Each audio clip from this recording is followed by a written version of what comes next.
Malik's going to university, but his heart is already elsewhere. The business student at Sarajevo University is finishing off some final paperwork before heading abroad. Malik is leaving Bosnia to start graduate studies in Austria.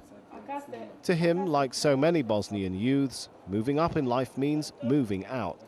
My career possibilities, I think they will be bigger. Education here and at my faculty of Economics and Business in Sarajevo, is like, okay, it's good, better than most of the faculties here in Bosnia. But I could get some average education, but the languages and, I don't know, the people, you know, the networking, I think it's more than I can get here. If you followed media reports over the last few months, you might be concerned that Bosnia is suffering from a brain drain. Well, here on the streets of Sarajevo, there's still plenty of young and educated people around. But in media polls, the majority of those people say they'd leave at the first opportunity they get. In fact, almost 80% say they would go. Not a surprise, since unemployment among young people runs at up to 60%.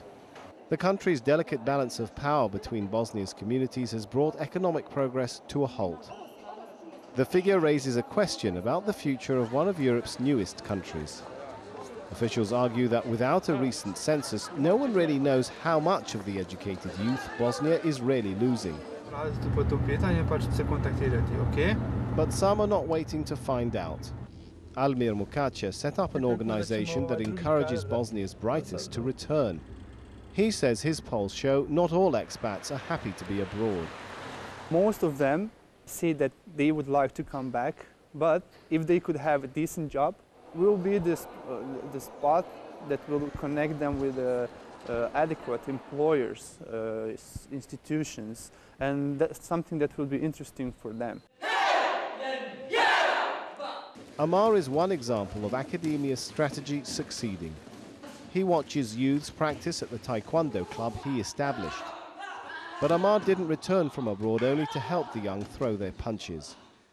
He set up a company teaching IT skills that has become one of the fastest growing in the sector. To Amar, the youth simply need a little more faith in their country. People lost belief in the life that can be better here. Many people, they didn't approve of me to coming here because they thought it was nonsense, because there's no job here. So I decided to create a job here. If it is not, let's make it. Focus, faith in tomorrow and some effort are strengths Bosnia will need to draw upon if it's to build a better future. Sami Zeidan, Al Jazeera, Bosnia.